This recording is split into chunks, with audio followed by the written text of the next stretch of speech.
My boyfriend told his side piece I was exhausting, so I gave him a taste of real exhaustion. I found out about Cassie by accident. 3 years into what I thought was a solid relationship with Dylan, I grabbed his phone to order takeout when mine died. A text popped up that made my stomach drop. Dylan. She's been so exhausting lately, always wanting to talk about feelings and the future. You're so much easier to be around. Cassie. Poor baby. Come over tonight, I'll help you relax. The worst part wasn't the cheating. It was that word. Exhausting. Like caring about our relationship was some kind of burden I was inflicting on him. I scrolled through months of messages, her complaining about her own boyfriend while sleeping with mine, him venting about how needy I was becoming, plans to meet up whenever I worked late shifts at the hospital, photos I definitely didn't want to see, and worst of all, him mocking things I'd said during our most vulnerable moments. Dylan. She cried during that movie last night. So dramatic. Cassie. At least she's not asking you to meet her parents again. LOL, Dylan. Don't even joke about that. I'm running out of excuses. I screenshotted everything before he got out of the shower. 2 years of evidence that while I was planning our future, he was planning his escapes. That night over dinner, Dylan seemed extra attentive. Probably guilt from his afternoon with Cassie. He'd brought me flowers and suggested we watch my favorite movie. You seem tired lately, I said casually while cutting into my steak. Maybe you should get more rest. He shifted uncomfortably. Yeah, work's been crazy. Sorry if I've seemed distant. I nodded sympathetically while mentally planning his downfall. You haven't seemed distant at all, just busy. I understand. His relief was pathetic. See, Dylan had no idea what exhausting actually looked like. He thought my requests for basic communication were draining. He was about to learn the difference between being loved and being systematically destroyed. I started small. His morning coffee somehow kept getting made with decaf. His favorite shirt disappeared from the laundry rotation. I'd ask innocent questions right as he was falling asleep. Do you think we should get a joint bank account? What do you want to name our future kids? Should we start looking at houses together? Within a week, he looked genuinely tired. Dark circles appeared under his eyes. He started drinking more coffee, confused why he felt sluggish all day. But I was just getting started. I began scheduling things, lots of things. Dinner with my parents who lived 2 hours away and loved interrogating my boyfriends. A weekend camping trip with my college friends who specialized in relationship analysis. A couples cooking class where communication was mandatory for success. Wine tastings where I'd get emotional and want to discuss our feelings. Art gallery openings where I'd ask what everything meant to him personally. Dylan's calendar went from empty to packed in 10 days. The camping trip was brutal. I'd specifically invited my most talkative friends, the ones who'd grill him about his long-term intentions while we sat around the fire. Sarah brought her relationship psychology textbooks. Mia insisted we play truth or dare, but only chose truth questions about commitment. For 3 straight days, he couldn't escape conversations about feelings, future plans, and what it meant to truly love someone. Dylan started getting that trapped animal look I recognized from the stories in mom's magazines about men who suddenly realized commitment had consequences. Every time he tried to check his phone for messages from Cassie, someone would drag him into another deep discussion about love languages, attachment styles, or relationship goals. My friend Sarah had brought her relationship psychology textbooks and kept referencing studies about emotional intimacy. Mia insisted we play truth or dare, but only chose truth questions about commitment, future planning, and what real love meant to each of us. Have you ever been in love before, Dylan? Mia asked around the campfire on Saturday night. Like, really in love where you'd do anything for that person? Dylan shifted uncomfortably on his log. I mean, yeah, of course. What did that feel like? Sarah pressed. How did you know it was real love versus just attraction or convenience? I watched Dylan's face cycle through panic as he tried to formulate an answer that wouldn't reveal his emotional emptiness. He glanced at me for help, but I just smiled encouragingly. Take your time, honey, I said sweetly. I'd love to hear your thoughts on this too. Well, he stammered, real love is when you care about someone's happiness more than your own comfort. The irony was so thick I could taste it. That's beautiful, my friend Kate sighed. You can tell he really thinks deeply about relationships. No wonder you two are so solid. By Sunday night, Dylan was practically twitching with the need to escape and respond to Cassie's increasingly frantic messages. His phone had been buzzing constantly, but every time he tried to check it, another deep conversation would begin about communication styles, emotional needs, or relationship goals. The cooking class was even more perfect than I'd anticipated. The instructor, a passionate French chef named Philippe, had paired us for an elaborate 5-course meal that required constant coordination and communication. For 4 hours straight, Dylan had to listen to me describe every emotion, every expectation, every tiny detail about how I wanted our sauce to turn out and what it symbolized for our partnership. We need to work in perfect harmony, I explained loudly enough for other couples to hear. Like, we have to trust each other completely and communicate every single step. It's such a beautiful metaphor for relationships, don't you think? The way we blend our individual techniques to create something neither of us could make alone? Philippe nodded approvingly. Magnifique! This is exactly the approach. 2 hearts, 1 vision, we? The other couples started taking actual notes on our communication style. One woman grabbed her husband's arm and whispered that she wanted to incorporate our level of emotional awareness into their own cooking. Wow, you two really talk everything through, she commented during a break between courses. You're so in tune with each other's needs and feelings. It's like you're having a conversation with your souls, not just your words. Dylan's smile looked like he was being slowly strangled. His phone kept buzzing with messages from Cassie, probably wondering why he'd gone radio silent during what was supposed to be a simple cooking class. Every time he tried to check it, I'd need his immediate attention for some crucial cooking decision or emotional processing moment. Should we add more salt to represent the tears of growth in our relationship? What does this texture feel like to you emotionally? Do you think this dish represents how we're building something complex and beautiful together, layer by layer? Felipe was eating it up. He started using us as an example for the other couples, pointing out how we checked in with each other constantly and made every decision together. See how they never assume, he announced to the class. Always asking, always listening, always caring about the other person's experience. This is what it means to cook with love, not just technique. But the real masterpiece was meeting my parents. I'd called ahead and warned them I was testing Dylan's true commitment level and emotional maturity, and they rose to the occasion with Oscar-worthy performances. Dad had prepared like he was defending a dissertation, armed with spreadsheets, family trees, and a full presentation about long-term relationship success. You know, son, Dad said while pulling out actual charts and graphs, I've been thinking a lot about what makes marriages last. Your generation faces different challenges than we did, but the fundamentals remain the same. He launched into a 3-hour presentation covering everything from financial planning to emotional intelligence, communication strategies to conflict resolution techniques. He'd researched statistics about divorce rates, interviewed happily married couples from our church, and even consulted with a family therapist to prepare talking points. Now, I want to understand your philosophy on partnership, Dad continued, clicking to a slide titled Shared Values Assessment. How do you handle disagreements? What's your approach to major decisions? How do you prioritize your partner's emotional needs when they conflict with your personal comfort? Dylan was trapped at the kitchen table, sweating through his shirt while Dad methodically worked through his questionnaire. Every answer led to 3 follow-up questions and requests for specific examples. For instance, Dad said, consulting his notes, if our daughter came to you feeling overwhelmed by work stress and needed to process her emotions, but you'd had a long day and wanted to relax, how would you handle that situation? I watched Dylan's face as he realized Dad was essentially describing the exact dynamic he'd been complaining about to Cassie. I'd listen to her, of course, Dylan managed weakly. But how would you listen?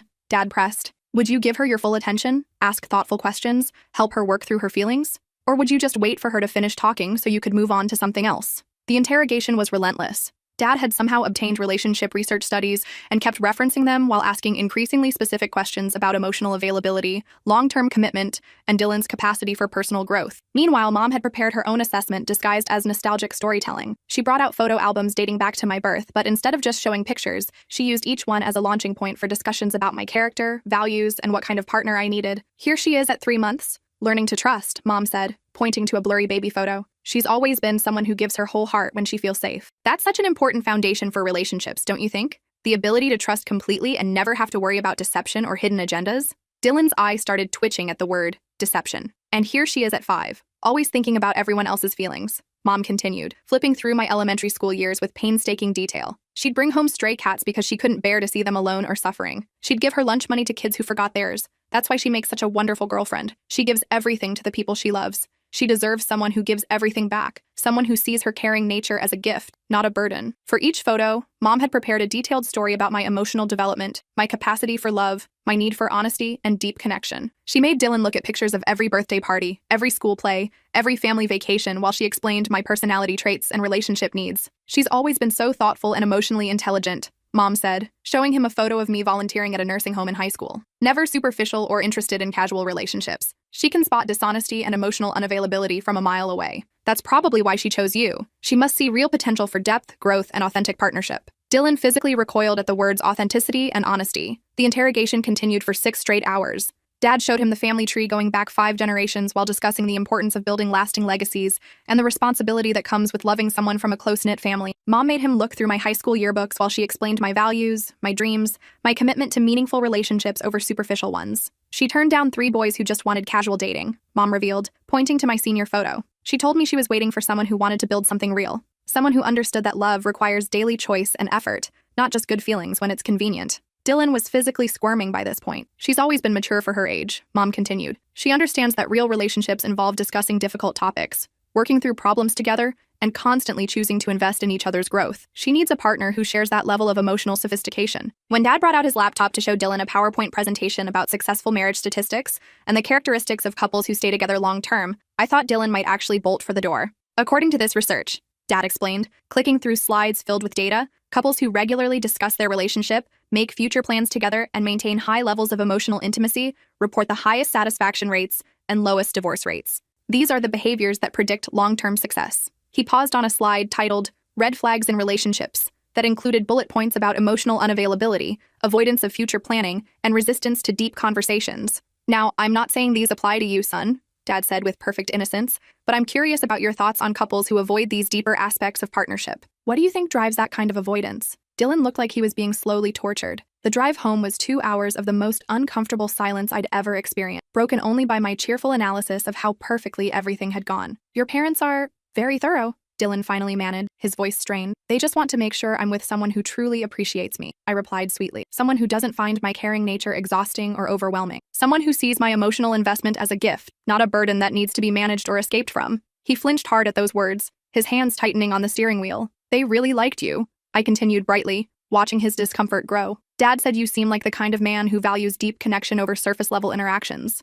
Mom thinks you're exactly the type who'd never take love for granted or treat it like it's disposable. She said she could tell you're someone who understands that real love requires showing up emotionally, not just physically. Dylan's knuckles went white on the steering wheel. I could practically see him calculating how impossible it would be to maintain his double life under this level of family scrutiny and expectation. They're already planning our next visit, I added casually. Dad wants to show you his workshop and discuss his woodworking projects. He said he's never met someone so interested in building lasting things. And Mom wants to teach you her grandmother's recipes so you can carry on family traditions. A small whimper escaped Dylan's throat. Over the next month, I systematically ramped up everything he'd complained about to Cassie, but with a level of intensity that made his previous complaints seem laughably mild. I didn't just analyze our relationship. I created detailed spreadsheets tracking our emotional growth, communication patterns, and progress toward our goals. I didn't just plan elaborate date nights. I researched relationship psychology and designed experiences specifically to deepen our emotional intimacy and vulnerability. Every conversation became an opportunity for deeper connection. How was your day? Turned into a 40-minute exploration of his emotional state, work stress, interpersonal dynamics, and how our relationship supported his personal development. Movie nights became intensive discussions about the characters' relationship dynamics, what we could learn from their communication styles, and how their conflicts might inform our own growth as a couple. I bought relationship workbooks, plural, and created a schedule for completing exercises together. We had daily check-ins about our feelings, weekly relationship meetings to discuss our progress and challenges, and monthly goal-setting sessions to plan our future milestones. I left notes everywhere. In his car, asking how he felt about our morning conversation and what insights it had given him about our compatibility. In his gym bag, wondering if his workout routine reflected his commitment to personal growth and how that connected to our relationship development. In his work lunch, asking what he'd learned about himself that day and how he wanted to share that growth with me. But the real escalation came when I started scheduling professional development for our relationship. I booked us sessions with a couples counselor. Not because we had problems, but because I wanted us to maximize our potential for deep connection. I enrolled us in communication workshops, relationship seminars, and weekend intensives focused on everything from conflict resolution to spiritual intimacy. His calendar went from mostly empty to completely packed with relationship-building activities. Wine tastings became opportunities to discuss how different flavors reminded us of different aspects of love. Art gallery visits turned into 3-hour conversations about what each piece revealed about the human capacity for connection. Even grocery shopping became a chance to talk about our domestic future, shared values, and how our food choices reflected our commitment to building a healthy life together. I created relationship rituals. Every Sunday, we'd write in journals about our growth as individuals and as a couple, then read our entries aloud to each other. Every Wednesday, we'd have what I called vulnerability nights, where we'd share our deepest fears, dreams, and insights about love. Every Friday, we'd practice a new communication technique I'd learned from relationship experts. His texts to Cassie became increasingly desperate and frequent. I'd memorized his phone password months ago during happier times, so I could monitor his growing panic in real time. Dylan. She scheduled another workshop. This one is about radical honesty in intimate partnerships. They want us to share every thought and feeling we have about each other for an entire weekend. Cassie. That sounds like actual hell. Just dump her already. Dylan. I can't. She's being so loving and perfect. Everyone thinks she's amazing. My coworkers keep asking when I'm going to propose because she's obviously wife material. Cassie. So you're trapped by other people's expectations? That's pathetic. Dylan. She bought us matching journals to write about our feelings. She wants us to read them to each other every Sunday and discuss our emotional growth. Cassie. I'm starting to think you deserve this torture. Dylan. Yesterday she asked if I thought we were becoming our best selves through our love. Who even talks like that? Cassie. Someone who's way too invested in this relationship. You need to end it before she starts planning your wedding. Dylan. She already mentioned wanting to discuss engagement timelines. She said she wants to make sure we're both ready for that level of commitment and that we should probably do premarital counseling first. Cassie. Jesus Christ. Run. Dylan. I can't run. She's planned everything for the next 3 months. We have couples yoga, relationship book club, communication coaching, and she wants us to interview other couples about their secrets to lasting love. Cassie. You're dating a relationship psychopath. Dylan. The worst part is she's genuinely happy. Like, she actually enjoys all this deep conversation and emotional processing. She thinks this is what love is supposed to look like. Cassie. Maybe for crazy people. Dylan. I haven't had a single moment alone in 2 weeks. Even when we're watching TV, she wants to pause and discuss what the characters are feeling and how it relates to our own emotional journey. Cassie. I cannot believe you're choosing to live like this. Dylan. I'm not choosing anything. I'm trapped. If I break up with her now, everyone will think I'm insane for letting go of someone so loving and committed. Perfect. He was trapped by his own cowardice and the social pressure of appearing to be a good partner, while secretly resenting everything that made a relationship real. The breaking point came when I suggested we take a weekend intensive called Soul Level Partnership, Becoming Completely Known. It was the most thorough relationship program I could find. One that promised to help couples achieve unprecedented levels of emotional transparency, vulnerability, and spiritual connection. I think this could be absolutely transformative for us, I said over breakfast, showing him the detailed brochure with genuine enthusiasm. Look at this curriculum. We'd learn techniques for radical honesty, complete emotional transparency, and what they call vulnerability-based intimacy. They have exercises where you stare into each other's eyes for 20 minutes straight while sharing your deepest truths and most hidden fears. Dylan's fork clattered to his plate. His face had gone completely ashen. 20 minutes of eye contact? He croaked. That's just the warm-up exercise, I said excitedly, flipping through the program description. Then there's the session where you discuss every relationship you've ever had, every person you've loved, been attracted to, or felt connected with, and what you learned from each experience. You have to be completely honest about any ongoing feelings, unresolved connections, or emotional attachments that might impact your current partnership. I watched the color drain from his face as he realized this exercise would force him to either confess about Cassie or lie during a program specifically designed to detect dishonesty. And then there's my favorite part, I continued with bright enthusiasm. The section where you create a detailed timeline for your future together, including specific dates for major commitments like engagement, marriage, children, and life goals. But you have to do it while maintaining eye contact and sharing your honest feelings about each milestone. Dylan looked like he might actually vomit. The final component is what they call shadow work, where you reveal the parts of yourself you've been hiding from your partner, your fears, your shame, your past mistakes, your secret thoughts and feelings. The goal is to become completely known and accepted for who you really are, not just the version of yourself you've been presenting. His breathing had become shallow and rapid. I can't do this anymore, he said quietly, his voice shaking with what looked like genuine panic. Do what, honey? I asked with perfect innocence, tilting my head like I genuinely didn't understand his distress. This. All of this. The constant talking, the planning, the analysis of everything we do and feel and think, the workshops and check-ins and exercises, and I feel like I'm drowning in conversations about feelings and growth and connection. I nodded sympathetically, like I was really hearing his concerns for the first time and taking them seriously. That's so interesting, I said thoughtfully, putting down my coffee cup. Because what you're describing sounds exactly like normal relationship communication, like the bare minimum of emotional connection that most couples expect from each other when they're building something meaningful together. His eyes darted away from mine, unable to maintain the eye contact that came so naturally when he wasn't hiding anything. But I'm curious about something, I continued, reaching for my phone with deliberate casualness. This feeling of drowning you're describing, is it similar to what you meant when you told Cassie that I was exhausting? When you said I was too much work compared to someone who was easier to be around and didn't expect so much emotional investment? The color drained completely from his face. His mouth opened and closed several times without producing any sound. You know about Cassie, he finally whispered. It wasn't a question anymore. The admission hung in the air between us like a confession. I pulled out my phone and began scrolling through the screenshots I'd been collecting for weeks, watching his face crumble as he realized the full extent of what I'd discovered. 2 years, Dylan, I said calmly, showing him the earliest messages. 2 years of evidence that while I was investing my whole heart in building our future, you were mocking my efforts to someone you were sleeping with behind my back. Dylan, she wants to meet my parents next month. The whole family dinner thing. I might have to fake a work emergency or food poisoning or something. Cassie, why don't you just tell her you're not ready for that level of commitment yet? Dylan, because then she'd want to talk about it. For hours. She'd analyze what it means and how we can work through my commitment issues together. She'd probably suggest couples therapy to help me process my fears about family integration. Cassie, God, she sounds absolutely exhausting. Dylan, you have no idea. Yesterday, she asked if I thought we were growing together as people or just existing in parallel. Who even thinks about stuff like that? Cassie, someone who takes relationships way too seriously. Dylan, everything has to have deep meaning with her. We can't just watch a movie. We have to discuss the characters' emotional journeys and what we can learn about communication from their conflicts. I scrolled to more recent messages, watching Dylan's face cycle through shame, fear, and resignation. Dylan, she cried during that movie about the couple reuniting after the war.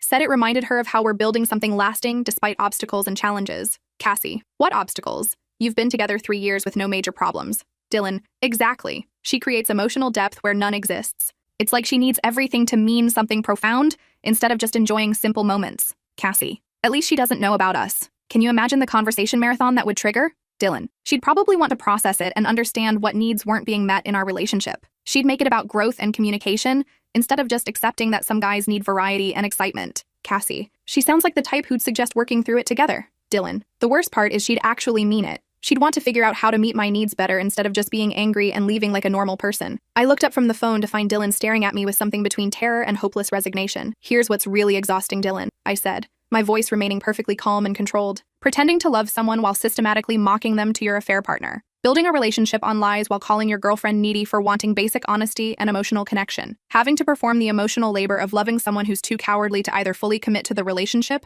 or just end it cleanly. He opened his mouth to speak, but I held up my hand. You know what else is exhausting? I continued, scrolling through more screenshots. Finding out that every vulnerable moment I shared with you became material for jokes and complaints with another woman. Learning that my desire for a meaningful partnership was something you resented instead of appreciated. Discovering that for 2 years, I was the only person actually participating in our relationship while you were just going through the motions, and counting down the days until you could escape to someone who expected nothing from you. I stood up and grabbed my purse from the counter, but I wasn't done yet. The thing that's most exhausting of all, Dylan, is realizing that you never saw my emotional investment as love. You saw it as work you didn't want to do. You never understood that my desire to know you deeply, to grow together, to build something meaningful, was actually the greatest gift I could offer someone. Instead, you treated it like a burden you had to manage while you got your real needs met elsewhere. Dylan's phone started buzzing frantically on the table. The sound cut through the tension like an alarm. Oh, that reminds me, I said, pausing at the door with a smile that probably looked terrifying. I sent Cassie's boyfriend Marcus all these screenshots last night. Every single message, every photo, every complaint about how exhausting it is to be in committed relationships while you were both cheating with each other.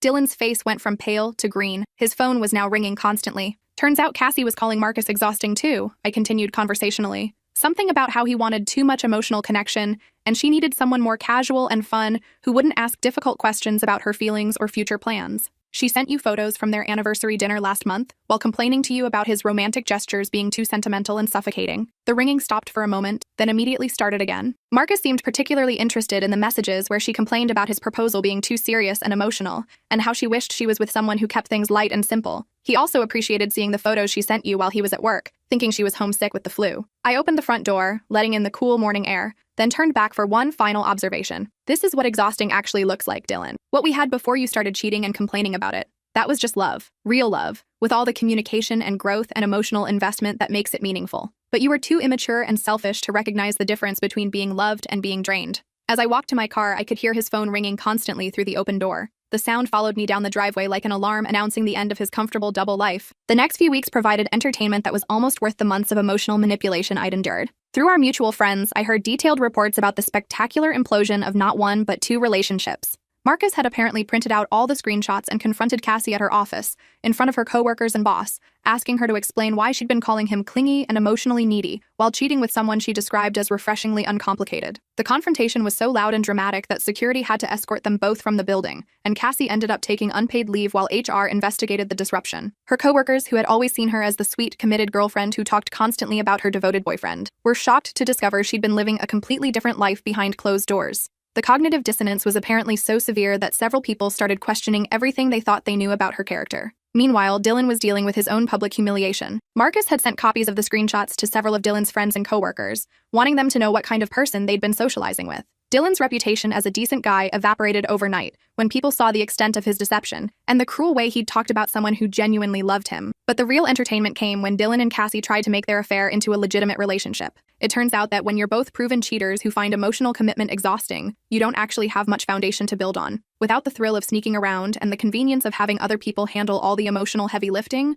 they discovered they had nothing in common except complaints about their previous partners and a mutual aversion to anything that required genuine vulnerability. Their relationship lasted exactly 3 weeks and 2 days. It ended when Dylan found Cassie flirting with a bartender during what was supposed to be their first real date as an official couple. When he confronted her about it, she accused him of being possessive and exhausting, apparently forgetting that those were the exact words he'd used to describe me. "You're being just like her," Cassie reportedly screamed at him in the middle of the restaurant, all needy and demanding and wanting to talk about everything. "I thought you were different." The irony was apparently lost on both of them. After their breakup, both Dylan and Cassie tried to return to their previous relationships. Marcus blocked Cassie on everything and started dating her former best friend within a month. Dylan's attempts to reconnect with me became increasingly desperate and pathetic. 6 months later, I was in a completely different place emotionally and romantically. I'd started seeing James, a pediatric nurse who worked at the children's hospital, where I'd picked up some freelance consulting work. The difference between Dylan and James was so stark it was almost funny. When I told James about wanting to discuss our future and relationship goals, he got genuinely excited and suggested we make detailed lists of what we both wanted, so we could see how compatible our visions were. When I had a difficult day and needed to process my emotions, he listened actively, asked thoughtful questions, and offered insights that actually helped me work through my feelings. When I wanted to analyze a movie we'd watched together, he engaged enthusiastically and shared his own observations about the characters' relationship dynamics. The relationship felt effortless in a way that had nothing to do with avoiding depth and everything to do with being with someone who actually wanted the same things I did. James didn't find my emotional intelligence exhausting. He found it attractive and complementary to his own desire for meaningful connection. We'd have 3-hour conversations about our childhoods, our dreams, our fears, our values, and time would disappear because we were both genuinely interested in knowing each other completely. We'd make plans for trips 6 months in advance because we both enjoyed anticipating shared experiences and building something to look forward to together. We'd process conflicts immediately when they arose because we both understood that avoiding difficult conversations only made problems worse. This is what it felt like to be with someone who actually wanted a deep, committed partnership instead of just tolerating one because it was socially expected. That's when Dylan's messages started becoming frequent and increasingly desperate. First came the casual attempts at reconnection. Dylan: "Hey, saw a movie today that reminded me of that one we watched together. Hope you're doing well." Dylan: "Thinking about you. Hope work is going great." Dylan: "Miss our conversations. You always had such interesting perspectives on things." When I didn't respond to any of those, the messages became more direct. Dylan: "I know I messed up badly. Can we talk sometime? I'd really like to explain." Dylan: "I realize now what I lost. You were the best thing that ever happened to me, and I was too stupid to see it." Dylan: "I've been going to therapy, learning about commitment issues and emotional availability. I want to understand where I went wrong." Dylan: "I know I don't deserve it, but I can't stop thinking about what we had. It was real, wasn't it?" The messages became longer and more frequent, sometimes multiple per day. Dylan: "I see couples everywhere and I realize none of them have what we had. The way you cared about everything, the way you wanted to really know me. I thought that was a burden, but now I see it was a gift. Nobody has ever loved me the way you did." Dylan: "Cassie and I imploded exactly like you probably knew we would. Turns out when two people who avoid emotional depth get together, there's nothing actually there. We couldn't even have a basic conversation about what we wanted because neither of us wanted anything real." Dylan: "I was such an idiot. I had someone who actually loved me, who wanted to build something meaningful, and I threw it away because I was scared of being truly known. I see now that what you were asking for wasn't too much. It was normal. It was what love is supposed to look like." The final message came on a Tuesday morning, almost 7 months after our breakup. It was the longest text I'd ever received from him. Dylan: "I know I don't deserve even a minute of your time, but I can't stop thinking about what we had and what I threw away. You were right about everything. I was scared of real intimacy, so I sabotaged the best relationship I've ever had." Cassie meant nothing. She was just an escape from having to show up as a real partner, from having to do the work that love requires. "I see now that what you were asking for wasn't exhausting. It was beautiful. It was normal. It was love. I threw away the most genuine, caring, emotionally intelligent woman I've ever met because I was too immature to handle being truly seen and known by someone.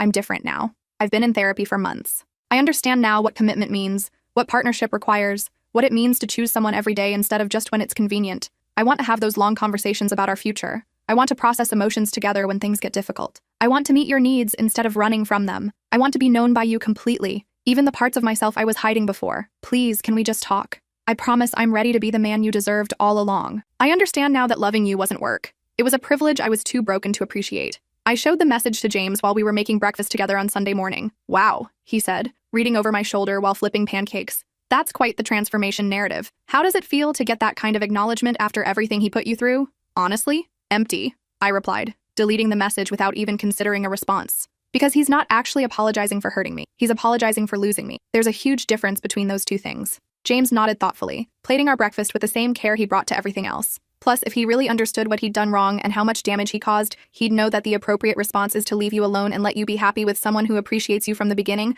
not ask for another chance to prove he's learned his lesson. "Exactly," I said, kissing him on the cheek and feeling grateful for the millionth time that I was with someone who understood emotional maturity intuitively instead of having to learn it through losing people. You get it because you're not broken in that particular way. Some people deserve to stay exhausted, wondering what they lost and why they lost it, texting into the void and getting no response. Dylan had 2 full years to appreciate what we had, to recognize that my emotional investment was a gift rather than a burden, to understand that real love requires showing up consistently instead of just when it's convenient. Instead, he spent those 2 years complaining about me to someone else, mocking my desire for connection, treating my vulnerability like an inconvenience he had to manage. He made his choice every single day for 24 months. The fact that he regrets that choice now doesn't obligate me to give him the opportunity to make better ones. The beautiful thing about real love, the kind I have with James now, is that it doesn't feel like work when both people are genuinely committed to building something together. Our deep conversations energize both of us instead of draining one of us. Our future planning excites us both instead of terrifying one of us. Our emotional intimacy feels natural and reciprocal instead of one-sided and forced. Dylan thought love was supposed to be easy and comfortable all the time, like the shallow connection he had with Cassie. He confused the beautiful challenge of growing with someone with the exhausting burden of being with someone who resents your needs. He never understood that the right person doesn't find your emotional depth draining. They find it magnetic, fascinating, essential. Now he gets to learn that lesson the hard way, alone. while I get to experience what it feels like to be chosen enthusiastically every single day by someone who sees my capacity for love as exactly what they've been looking for their entire life. The irony is perfect. Dylan wanted someone who was easier than me, and he got exactly that, until he realized that easy also meant shallow, temporary, and ultimately unsatisfying. Meanwhile, I found someone who makes loving feel effortless, not because it requires no effort, but because we're both eager to put in the work that real partnership requires. That's the difference between being exhausting and being exhausted. Dylan found me exhausting because he didn't want to do the emotional work that love requires. Now he's exhausted from trying to find something real with people who are as emotionally unavailable as he was, and discovering that what he thought was too much work was actually the foundation of everything he's been searching for ever since. Some lessons can only be learned through loss, and some people only appreciate what they had after it's gone forever, and they're left with nothing but the memory of what real love felt like, and the knowledge that they threw it away with both hands.